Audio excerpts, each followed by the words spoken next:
अमित साटम मला वाटतं सकाळी उठल्याबरोबर कराग्रे वसते लक्ष्मी करमध्ये सरस्वती करमुले तू गोविंदम प्रभाते करदर्शनम हे म्हणण्याच्या ऐवजी उद्धव ठाकरे नमः, उद्धव ठाकरे नमः, उद्धव ठाकरे नमः करून त्यांचा दिवस चालू होतो।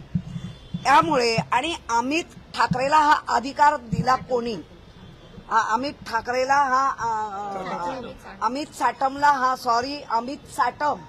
हा अधिकार दिला कोणी? कारण अमित साटम सारखा, ज्याला आमच्या मालवणीत गाळियारो म्हणतात, एक नंबर शिव्या आणि वाटेल ते बोलण्यामध्ये ते एकदम माहिर आहेत।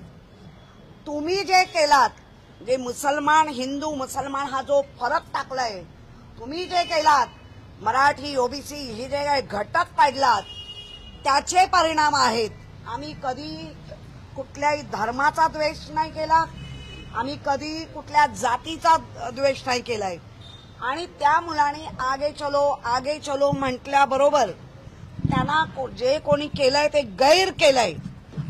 खरं म्हणजे अशांना शोधून काढून कारवाई झाली पाहिजे, मग ते कोणी असू दे। ही वृत्ती वाढता कामा नये।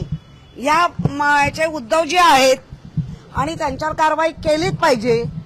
पण तुम्ही जे हिंदू मुस्लिम जे लावताय त्याचे हे परिणाम आहेत। आज तुमचा मुसलमान एक उमेदवार आहे, त्यांनी पत्रक छापलं उर्दू समर्थन करता, याचा अर्थ आमच्या सोयीनुसार आम्ही लोकांना वापरणार आणि आमच्या सोयीनुसार आम्ही लोकांना फेकून देणार, ही भाजपाची वृत्ती आहे।